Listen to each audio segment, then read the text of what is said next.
एक छोटा सा पद है, फिर उसके बाद कुछ विचार। आओ सब मिल आओ, आओ सब मिल आओ, अब सत्संग सफल बनाओ, ऐसी करनी करो जगत में ध्रुव प्रहलाद कहाओ।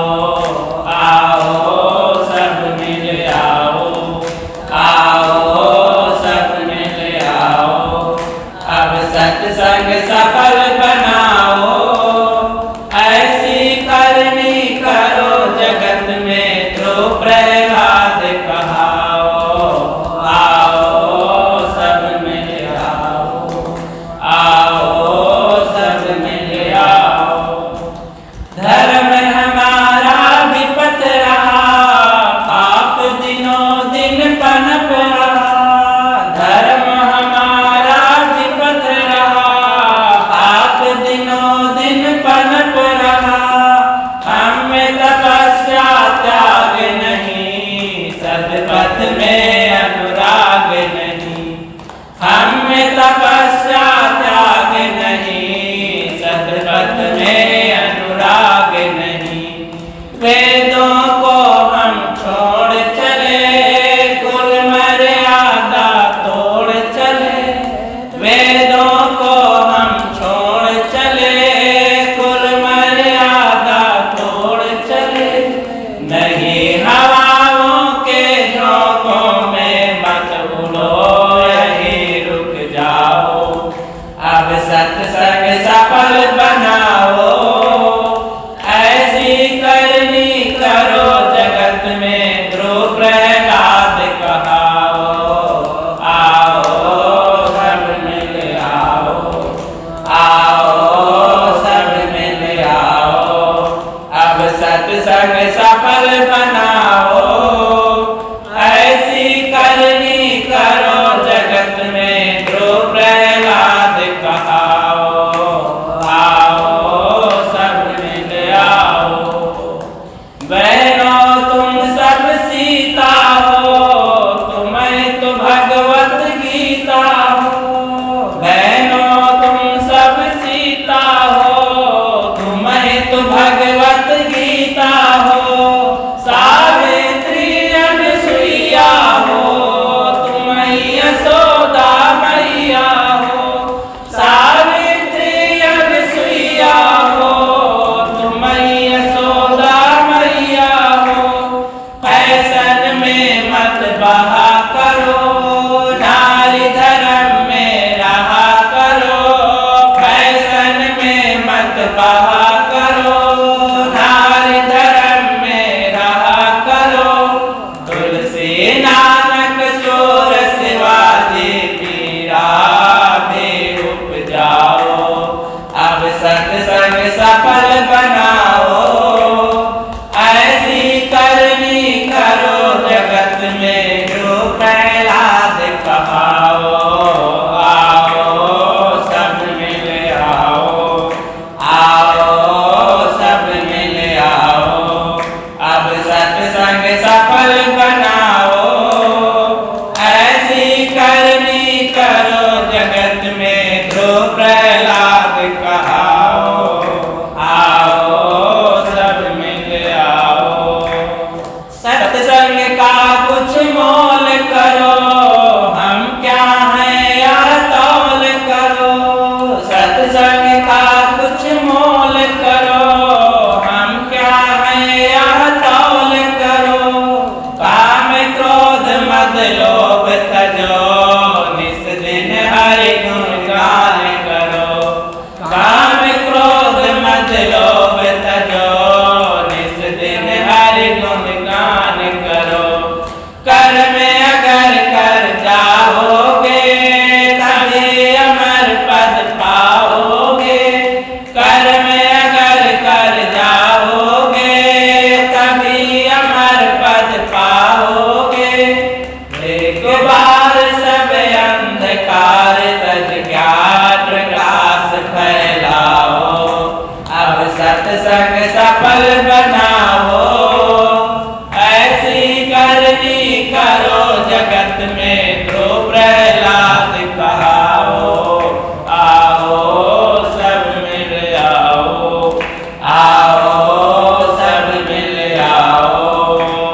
सत्संग सफल बनाओ, ऐसी करनी करो जगत में जो प्रहलाद कहाओ। आओ सब मिल आओ, आओ सब मिल आओ। बोली शत्रुदेव की जय। पूजनीय संत समाज, धर्म प्रेमी बंधुओं, श्रद्धा मूर्ति देवियों, पूज्य संत गुरुजनों से अभी बहुत सुंदर विचार श्रवण किए। इन बातों से जीवन का सुधार होता है, मार्गांतरीकरण होता है, जीवन का बदलाव होता है। जब तक जीवन बदलता नहीं है, जीवन की कोई पहचान नहीं होती है। जीवन बदले, दुख से सुख की ओर चले, बुद्धू से बुद्धिमान की ओर चले, सहज ढंग से जीवन हम जीना सीखें, अपने आप की पहचान करें। सभी लोग ये चाहते हैं कि सबसे बड़ा देवता हमारे सामने हो और उसकी हम पूजा करें, कि छोटे देवता की पूजा करना चाहते हैं, बड़े देवता की ना। हाँ, तो बड़े देवता की। ऐसे ही एक पुजारी जी थे, उनके मन में भी आया कि मैं बड़े देवता की पूजा करूं। मंदिर में बैठे थे तो कुछ अक्षत चढ़ाए, फूल पत्ती चढ़ाए, शंकर जी की मूर्ति थी और सामने शिवलिंगी बनी थी और उसी पर पत्र पुष्प चढ़ाए और हाथ जोड़ करके आंख मूंद के बैठे। थोड़ी देर मंत्र जाप कर रहे थे, ओम नमः शिवाय। फिर आंख खोले, देखे तो चूहा अक्षत को लेकर के शिवलिंग पर बैठ करके कुतर रहा था, चावल खा रहा था। पुजारी जी के मन में आया कि मैं जिनकी पूजा करता हूँ उनके सिर पर बैठा हुआ ये चूहा, इसका मतलब ये पावरफुल है। सिर पर बैठा हो किसी के तो ज़्यादा पावरदार, बड़ा देवता है इसका मतलब। ओ, मैं शंकर जी की पूजा बंद करता हूँ, छोटे देवता के चक्कर में पड़ करके मेरा समय जाएगा। मैं बड़े अधिकारी, बड़े देवता की पूजा करूँगा, चूहा की पूजा करता हूँ। पुजारी जी ने सोचा है, बहुत दिन से देख लिया शंकर जी के पास रह करके, बताइए चूहा सिर पर बैठा है, उसी पर बीट कर दिया और शंकर जी उसे दौड़ा नहीं रहे, भगा नहीं रहे, तो इसका मतलब इससे बड़ा देवता है ये चूहा। चूहा को चावल फेंकने लगे पुजारी जी। अब चूहा धीरे धीरे खुश हुआ, लहट गया, पास में आने लगा, पग गया, निडर हो गया। कुछ दिन बीते थे, ऐसे चूहा को खिला रहे थे, ढीठ बना रहे थे पुजारी जी, बहुत खुश थे। बिल्ली देखा तो चूहा को दौड़ाई, घर में बिल्ली भी थी एक, तो दौड़ाई और चूहा दौड़ करके सरपट बिल में घुस गए। पुजारी जी सोचा, ओ इससे बड़ा देवता तो बिल्ली है हमारे घर की, बेहुदा बिल में जाके घुस गया। तो चलो हटाओ इसको, चूहा को हम पूजा नहीं करेंगे, बिल्ली की पूजा करेंगे। बिल्ली को देने लगे खाना पीना, बिल्ली म्याऊं म्याऊं करती, बढ़िया बोलती, घूमती टहलती अपने घर में। कुछ दिन ऐसे बीते। एक दिन क्या हुआ कि घर में एक कुत्ता पला था। कुत्ता देखा कि मेरे मालिक के पास ये बिल्ली इधर उधर घूमती है, मेरे रहते। कुत्ता भौंका, दौड़ आया और बिल्ली छत पर चढ़ गई दौड़ करके। पुजारी ने सोचा, इससे बड़ा देवता तो मेरा कुत्ता है, हटाओ इस बिल्ली को, कुत्ता बड़ा देवता है। कुत्ता को भोजन पानी देने लगा। कुत्ता और पूंछ हिलाता, बड़ा प्यार देता मालिक को। एक दिन पुजारी जी कहीं खेत खलिहान की तरफ थे, देर में लौट करके आए, नहाए धोए, तब तक में कुत्ता भूखा था, कुछ खाया नहीं था। तो तो बैठ गए पूजा करने के नाम पर। कुत्ता को कुछ खाने को दिए नहीं, कुछ था ही नहीं। तो कुत्ता बहुत भूखा था। देखा कि मालकिन बना के रोटी और पानी भरने चली गई। रसोई में कोई था नहीं, रोटी बना के ऐसे खुली थाली में छोड़ दिया था। कुत्ता देखा तो गया रसोई में और 5 रोटियां दबा के निकला। और निकल ही रहा था कि मालकिन आ गई और डंडा उठाया, दिया 2-4 डंडा। नालायक कहीं का सारी रोटी लेके भागा जा रहा है। पुजारी जी देखे कि ओ इससे पावरफुल तो हमारी मैडम जी हैं, अब इसी की पूजा होना चाहिए। जो डंडा जमा दे वो कौन देवता, डंडा की मार खा जाए। मेरी मलकिन घर की देवी तो कितना है, बड़ी देवता है, चलो हम अपनी मलकिन की पूजा करेंगे। तो मलकिन की पूजा करने लगे। कुछ फूल पत्ती चढ़ा दिया करते और बहुत प्यार से बातें करते, उसका सम्मान करते। एक दिन मलकिन भोजन बनाई और पारस करके दी। दाल में नमक ज़्यादा हो गया। तो कहा क्यों रे, नमक तो ज़्यादा कर दिया है, कहीं खा लो, इतना मेहनत में लगी रहती हो, तुम्हें इतने से सहन नहीं होता। उसे गुस्सा आया, उठाया डंडा, एक डंडा मार दिया मालकिन को।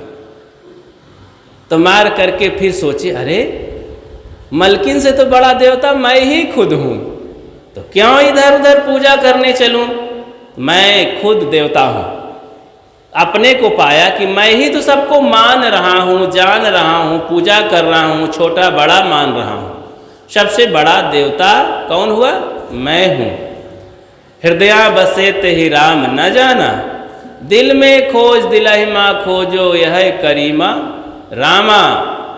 हो हुजूर ठाड़ कहत हो अब तय संभर संभार। सदगुरु कबीर कहते हैं कि तुम हुजूर हो, मालिक हो, परमात्मा हो, उसको जानो समझो। बाहर कहाँ भटक रहे हो। तो बाहर भटकने से नहीं मिलता। जैसे मृगा बहुत भटका खोजा, कहीं पाया क्या। खुद भीतर जब देखेंगे तब मिलेगा। एक दिल्ली से आदमी आ रहा था, तो 1 लाख रुपए लेकर के कैश आ रहा था। अब चोर उनको पता चल गई, भाग गया कि इसके पास ज़्यादा पैसा है। देख लिया उठाते धरते, वो भी ट्रेन में बैठ लिया। आया सीट के पास बैठ गया, बोला भाई साहब कहाँ जा रहे हो। बोले हम जा रहे हैं बिहार। तो अच्छा बिहार जा रहे हैं, हाँ मैं भी चल रहा हूँ। मुजफ्फरनगर मैं भी उतरूँगा, वो मैं भी वहीं उतरूँगा। जैसी बायसी बातें हुई, दोनों मित्रता हो गई। चोर अपना थैले में कुछ इधर उधर कबाड़ भर रखा था। थोड़ी देर बाद जब मित्रता हो गई दोनों में, ट्रेन में ऐसी मित्रता हो जाया करती है, पूछताछ 2 बातें किए, भाई साहब कहाँ से, हाँ वहाँ से, बस हो गई मित्रता। जब दोनों को पता चला कि मुजफ्फरनगर आ रहे हैं दोनों जन, तो हो गई दोस्ती। बिहार के ये भी हैं, बिहार के हम भी हैं, चलो कोई बात नहीं। वो तलाश में था कि कब मैं पैसा निकालूं इसका। तो जो चोर था, थैला कहा कि रखवाली करना, मैं जा रहा हूँ बाथरूम में घूम करके देर तक आया इधर उधर। तो जो सज्जन आदमी था उसे लगा व्यापारी को कि देखो सारा सामान मुझे रखवाली के लिए छोड़ गया, रख गया मेरे भरोसे, कितना विश्वास है मेरे मुझ पर। आके बैठ गया वो चोर। थोड़ी देर में व्यापारी सज्जन को भी लगा कि अब मैं भी जरा जाऊं बाथरूम की तरफ। कहा देखना भाई मेरा सामान रखा है, मैं जा रहा हूँ। कहा हाँ कोई बात नहीं, डरने की कोई बात नहीं। चला गया व्यापारी। तो चोर उठा जल्दी जल्दी, उसके कोट में, पैंट में, थैले में, सब जगह जगह खोजा, पैसा मिला नहीं। जल्दी जल्दी हर जगह खोजा, पैसा नहीं मिला। चुपचाप शांत बैठ गया। आदमी आ गया, सोच रहा था पैसा तो लाए थे, रखे कहाँ हैं। इस तरह फिर एक बार गया, फिर बहुत खोजा, पैसा नहीं मिला। तब तक में गाड़ी आ गई। मुजफ्फरपुर उतर गए, दोनों उतर गए। तब चोर उतर करके कहा कि अब तो मंजिल पूरी हो गई, अब कहाँ मिलेगा, जरा पूछ ही लेते हैं मैंने इतनी चोरी की, इतना जेब काटा लोगों का, कभी फेल नहीं हुआ, लेकिन इस आदमी ने मुझे हरा दिया। मैंने देखा कि पैसा पास में है, लेकिन ये रखा कहाँ है कि मिला नहीं। तब कहा भाई साहब अब का मंजिल तो पूरी हो गई, मुझे बता दीजिए आप कि आप पैसा रखे कहाँ हैं। सज्जन ने बताया व्यापारी ने कि अरे भाई पैसा मैं तुम्हारे तकिए के नीचे रख दिया था। चोर जहाँ लेटा था, जब चला गया था बाथरूम तो पैसा कैश निकाल करके उसी चोर के तकिए के नीचे डाल दिया था।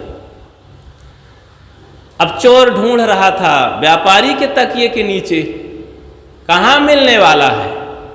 तो भी होशियार था, व्यापारी था कि ये चोर खोजेगा तो अपने सिर के नीचे नहीं खोजेगा, दूसरे की तरफ खोजेगा। इसी तरह हम सब लोग कहाँ खोजते हैं? दूसरे के तकिए के नीचे, मतलब हर जगह दूसरी जगह खोज रहे हैं सुख को, शांति को, परमात्मा को, भगवान को। वो हमारे पास है, अपने पास कभी खोजते नहीं हैं। अपने पास खोजे। है हाजिर ते दूर बतावे, दूर की बात निरासी। कहाँ कबीर सुनो भाई साधो, गुरु बिन भरम न जासी। गुरु के बिना ये भरम छूटने वाला नहीं है, इसलिए हमें सद्गुरु की ज़रूरत होती है। सद्गुरु के बिना सही बात, आत्मज्ञान कोई बताता नहीं है। संसार में अधिकतम सब भटकाने वाले हैं, भ्रमित करने वाले हैं। धर्म 2-2-4 की तरह होता है। जो सही बता दे, सही का सही, गलत का गलत अलग अलग कर दे, उसे सद्गुरु कहते हैं। आत्मज्ञान की बात, जो तमाम नमक मिर्चा मिला करके, मसाला मिला करके, झूठ फूट लंबी चौड़ी बातें करके लोग जाल में फंसाते हैं, उसे सद्गुरु नहीं कहते हैं। वो हमारा कल्याण नहीं करेगा। ऐसे लोग संसार में सब मूढ़ बना करके हमें जाल में फंसाते हैं, हमारा समय, शक्ति, धन बर्बाद करते हैं, लूटते हैं। अनेक मत पंथ संप्रदाय हैं संसार में, तो भटकते हैं और भटकाते हैं लोगों को। जो दुखी होता है वो दुख बांटता है, जो भ्रमित होता है वो भ्रम बांटता है, जो सुखी होता है वो सुख बांटता है। जिसके पास जो है वही तो बांटेगा ना। इसलिए देखना चाहिए कि जहाँ हम सुख ढूंढ रहे हैं, क्या वहाँ सुख है। एक बुढ़िया माई थी, बूढ़ी थी, आँख भी कमज़ोर हो गई थी, लेकिन फिर भी कपड़ा सिल रही थी। सिलते सिलते अपने कमरे से उठी, बाथरूम चली गई। उधर से लौट कर आई तो तब तक मैं इधर उधर सुई नहीं दिखाई दी, खोजने लगी। खोजते खोजते वो चली गई सड़क के बाहर, सड़क पर, कमरे के बाहर खोज रही थी, सिर गड़ाए। एक नौजवान आया, माँ क्या खोज रही हो? बोले बेटा मैं सुई खोज रही हूँ। कहाँ खोई है? बेटा कमरे में खोई है। तब उस नौजवान ने डांटा कि अरे माता, जब कमरे में सुई खोई है तो यहाँ क्यों खोज रही है? बोले यहाँ नगर पालिका की बत्ती जल रही है, प्रकाश है। बोले अरे प्रकाश यहाँ है, जब सुई नहीं है तो कैसे मिल जाएगी? अपने हृदय में प्रकाश जलाओ। कमरे में खोई है तो कमरे में प्रकाश करो और सुई को खोजो। अपने हृदय में ज्ञान प्रकाशित करो और वहाँ सुख शांति मिलेगा, वहाँ परमात्मा मिलेगा।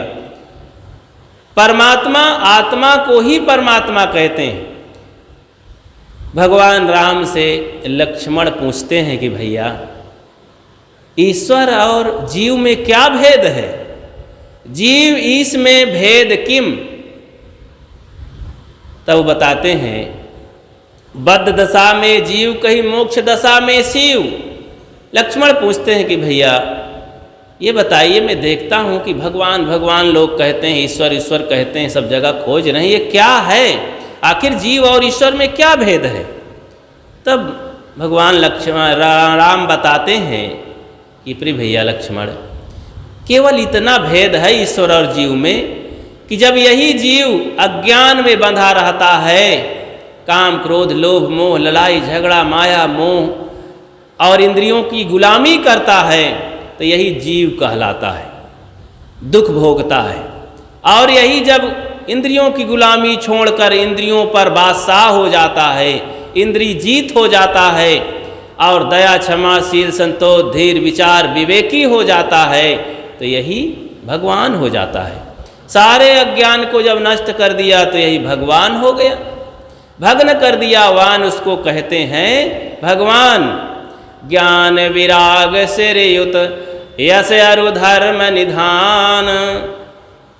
ज्ञान वैराग्य से पूर्ण हो, यश कीर्ति से पूर्ण हो, धर्म परायण हो, यश अरु धर्म निधान, सट भागयुतता ही कहत भगवान। इन छहों गुणों से जो विभूषित हो उसे भगवान कहते हैं, उसे ही भगवान कहते हैं। भगवान एक पद है, एक पोस्ट है। पढ़ाई करते करते जब आदमी योग्यता प्राप्त कर लेता है उसे एक पोस्ट मिल जाता है। बीएड करते करते जब कर लिया, पास हो गया, भर्ती आई तो कहाँ भर्ती होगा? मिलिट्री में टीचर बनेगा। हाँ, आज जब अपना फिजिकल तैयार किया, परीक्षा दिया, दौड़ धूप करके, और फिर वो भर्ती होगा तो कहाँ जाएगा? लंबाई चौड़ाई नपा करके इंजीनियर बनेगा? नहीं, मिलिट्री में जाएगा, सिपाही बनेगा। इसी तरह सबकी अपनी अपनी पढ़ाई है, पढ़ करके वो बन जाते हैं। कोई डॉक्टर बन गया, कोई मास्टर बन गया। अच्छा, तो डॉक्टरी की पढ़ाई पढ़ करके वो क्या वकील बनेगा? क्या डॉक्टर बनेगा? MBBS पास कर लिया तो कहीं बड़े अस्पताल में डॉक्टर बन जाएगा। इसी तरह जब आप साधना त्याग वैराग की पढ़ाई पढ़ लेंगे, जीवन को पवित्र कर लेंगे, मन को निर्मल कर लेंगे, तब आप भगवत स्वरूप हो जाएंगे, देवता हो जाएंगे। निर्मल मन जन सो मोहि पावा, मोहि कपट छल छेद्र न भावा। निर्मल मन हो तो रघुनायक सेवरी के घर जाते, श्याम सूर की बाह पकड़कर साग विदुर घर खाते। तो निर्मल मन वाले के यहाँ गए ना, सेवरी के हाथों से बैर खाए। वहाँ पर कथा के रूप में बताया गया, अंततः कोई किसी का भी मन निर्मल हो, किसी भी माँ बहन बेटी का, वो सेवरी ही है मानो। निर्मल चित्त से भजन करेगी तो उसके हृदय से वो पुण्य प्राप्त होगा और भगवत स्वरूप हो जाएगी, भगवती हो जाएगी, कल्याण स्वरूप हो जाएगी, पूजनीय हो जाएगी। तो हृदय रूपी राम प्रकट होगा और उसे आशीर्वाद देगा, कहीं उसे भटकने की जरूरत नहीं पड़ेगी। इसलिए भीतर से प्रकट करना चाहिए। तो भीतर वाला ही सब कुछ जानता है। भीतर वाला भूल गया तो क्या होगा? हम सब लोग भीतर वाले को भूल जाते हैं, ऊपर वाला कहते रहते हैं, भटकाव में नहीं पड़ना है। अच्छा, एक बुढ़िया माई थी तो सो रही थी, उसके पास कोई लड़के बच्चे नहीं थे, धन ज़्यादा था। कभी कभी ऐसा बानक होता है, ज़्यादा धन होता है पर कोई संतान नहीं होती है। तो ज़्यादा धन था। चोर लोग सोचे कि अब वहीं चला जाए, बेकार धन रखा है, माता का उपयोग नहीं आएगा, चलो लूट लिया जाए। तो चोर रात को गए, बुढ़िया सो गई थी, नींद लग गई, दीपक जल रहा था। माता जी को खाट की रस्सी खोल करके थोड़ा लपेट दिए, बांध दिए उसी में, और आराम से जो धन वगैरह था सब खोजने लगे। पा गए, टाइम लग गया, घंटा डेढ़ घंटा। तो एक चोर कहता है, कोई दिक्कत की बात नहीं, घबराओ नहीं, हड़बड़ाओ नहीं, कुछ खा पी लो भाई, भूख लगी है।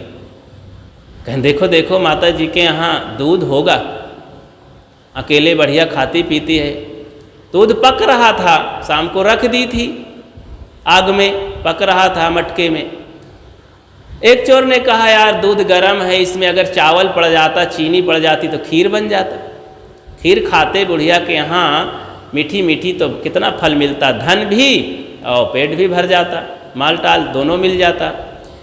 तो एक चोर तुरंत देखा रसोई में तो सब मिल गया आइटम, चीनी भी, चावल भी, दूध तो रखा ही था गरम गरम, डाल दिया, थोड़ा इंतजार किया, पक गया। गरम गरम खीर, जल्दी जल्दी अब टाइम हो रहा था, परोस के खाने को मन किए, थाली निकाली गई। इतने में बुढ़िया अंगड़ाई ली, क्योंकि 3:30 बज गया, जल्दी में थे। अंगड़ाई ली बुढ़िया तो जमुहाई आती है तो हे भगवान मुख फैल जाता है।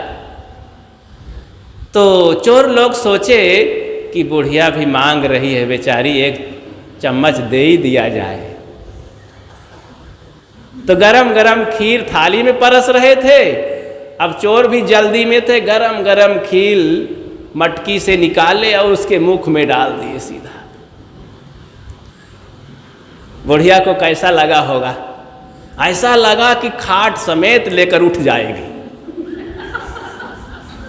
इतनी ताकत लगा के चिल्लाई।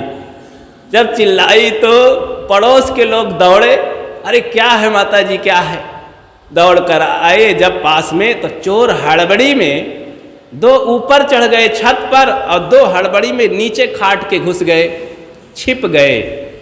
सज्जन लोग आए, क्या है माता जी क्या है? अरे मैं क्या जानूं, ऊपरवे वाला जाने, ऊपरवे वाला जाने, मैं क्या जानूं। अब बुढ़िया माता को क्या पता क्या हो गया, आंख मूंदे थी, जमुहाई ली थी और गरम गरम खीर चली गई, उसका सारा गला मुख जल गया, बोल भी नहीं पा रही थी। फिर पूछे, अरे माता सही सही बताओ क्या है? अरे मैं क्या बताऊं भैया, ऊपरवे वाला जाने। कई बार जब कहे ऊपर वाला, तब लोग डांटने लगे, ऊपर वाला कहती है। तब चोरों को भ्रम हो गया, जो ऊपर चढ़े थे छत पर 2 चोर, उनको भ्रम हुआ कि ये माता हमको देख लिया है भागते समय, केवल हम ही को बता रही है।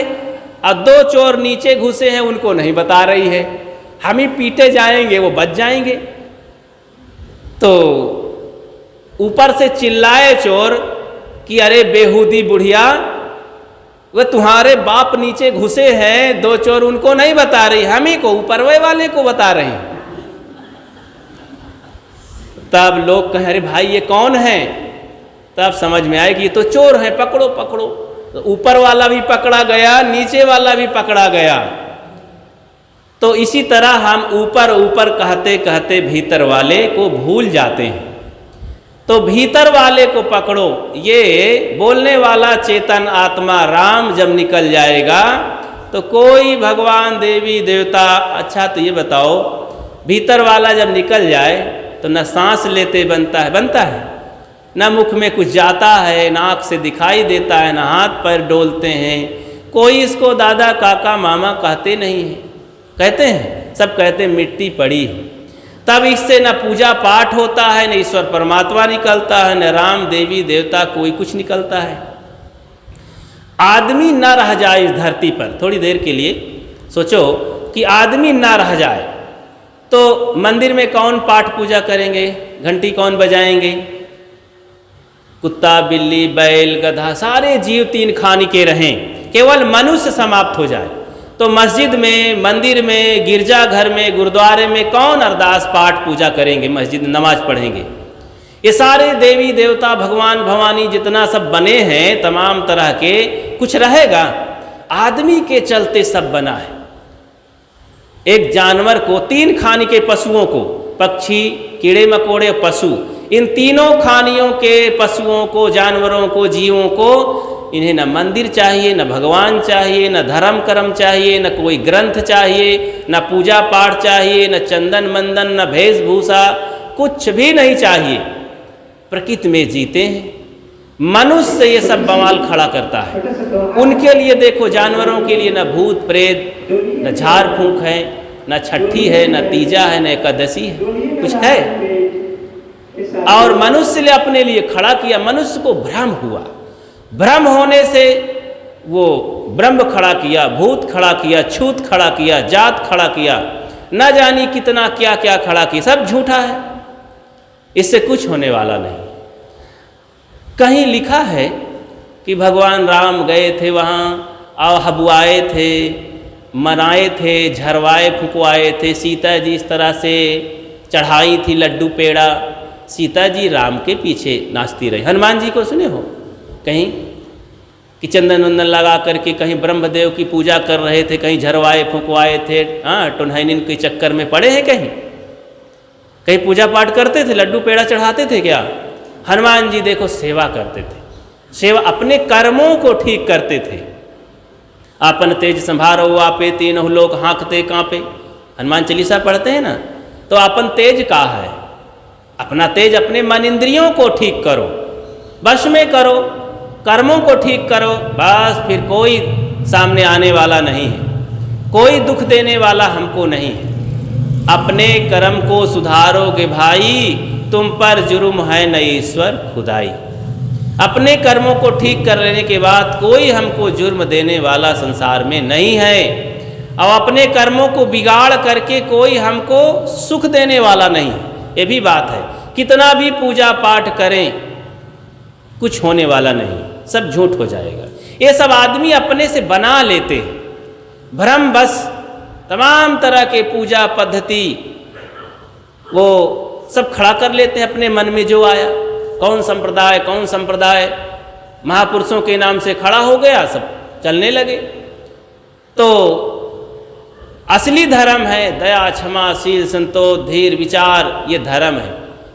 बाकी सब इसलिए खिलवाड़ में नहीं पड़ना है, सब माता बहनों को जागृत होना है, शूरवीर बनो, बहादुर बनो, और अंधविश्वास पाखंड से हट करके और स्वयं देवी देवता बनो, स्वयं देवी हो। अपने को समझो, अपनी ताकत को समझो, अपनी गरिमा को समझो। दुर्गा किसे कहते हैं? जो अपने दुर्गुणों को मारे और स्वयं अपनी रक्षा करे। इसीलिए दुर्गा एक बहादुर स्त्री थी और अपने दुर्गुणों को मार करके दुष्टों का संहार करती थी। जो दुष्ट नारी जगत पर अत्याचार करते हैं उसके लिए आंदोलन करती थी, और वो गदा चलाना जानती थी, भाला चलाना जानती थी, पहलवान थी, विद्वान भी थी, तो ज्ञान भी था उसे।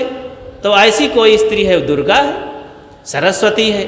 दुर्गा सरस्वती लक्ष्मी ये कौन है? इन्हीं स्त्रियों में सब हैं। अपने लक्ष्य को जानने वाली, लक्ष्य को पूरा करने वाली, ज्ञान ध्यान सदाचार से रहने वाली लक्ष्मी होती है। अपने परिवार में बच्चों को किस लक्ष्य पर चलाना है उनको संस्कार देने वाली स्त्री लक्ष्मी होती है। ब्रह्मा विष्णु महेश कहाँ पाएंगे? सोचो, ब्रह्मा विष्णु महेश देवता है ना, कहते सबसे बड़े देवता हैं, सृष्टि रचते हैं, संहार करते हैं, पालन करते हैं ना, रक्षा करते हैं।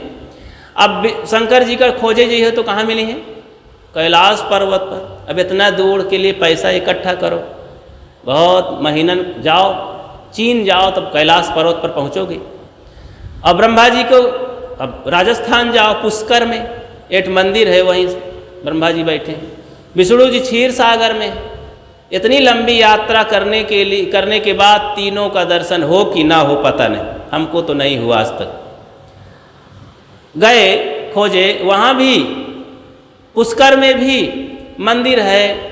अब वो लाची दाना मिठाई इतना बिखेरे थे, चींटा सगल मर रहे थे, पाँव चिप चिप कर रहा था, बड़ी गंदगी थी।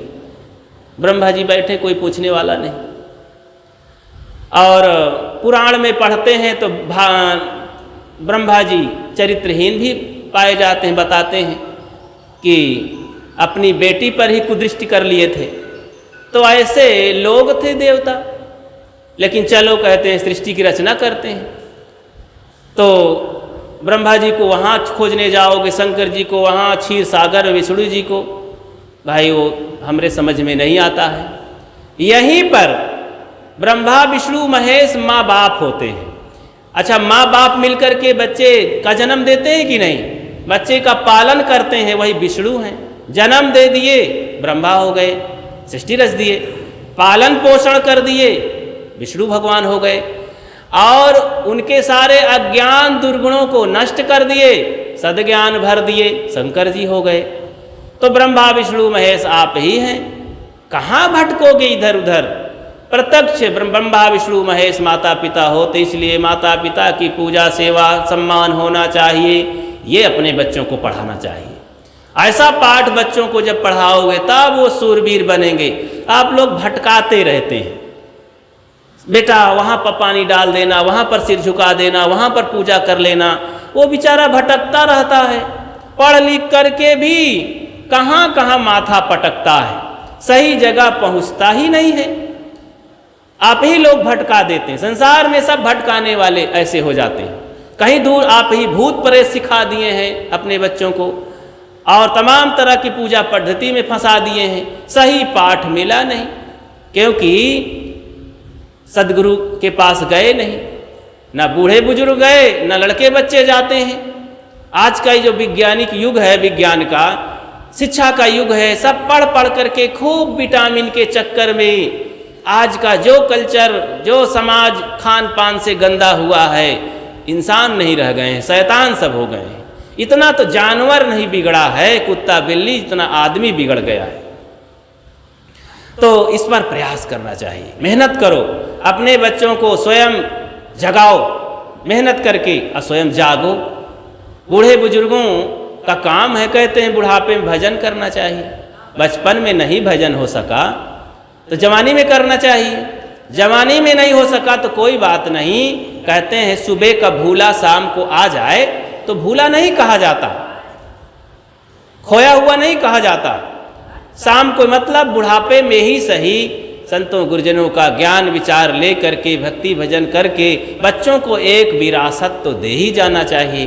बच्चों को एक संकेत और उनके लिए कुछ नियम तो बना ही देना चाहिए, ताकि हमारे बच्चे भी ये सोचें कि माता पिता हमारे भक्त थे, कोई गुरु संत आते थे तो हमें भी लगना चाहिए। सोचें, कुछ नमूने, उनके लिए कुछ वानगी छोड़ के जाना चाहिए।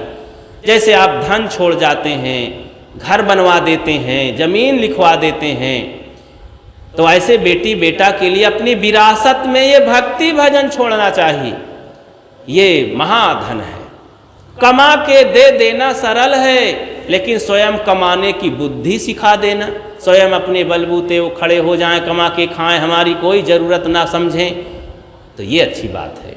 स्वयं इतना बुद्धिमान हो जाएं, इतना सक्षम हो जाएं कि आपको परवाह ना करना पड़े, चिंता ना करनी पड़े। इतना बच्चों को संस्कार अच्छे अच्छे देना चाहिए। वो होता है सत्संग में ले जाओ, स्वयं सत्संग में जाओ, सत्संग में बच्चों को ले जाओ, बेटियों को ले जाओ, तब जाके सुंदर जीवन हमारा बनता है। सत्संग एक परिवर्तन की जगह है, क्लास है।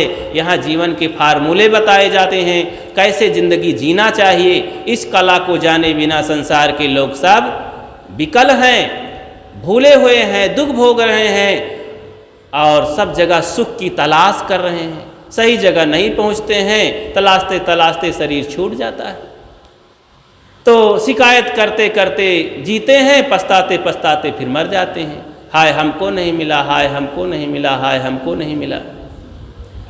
तो इसलिए हमको सत्संग में आकर के जीवन बदलना है, सुधारना है, परिवर्तित करना है। और जो जीवन डूबा हुआ था, डूब रहा था, वो स्वयं तैरने लग जाएं, तरण और तारण बने। आइए एक भजन श्रवण करें।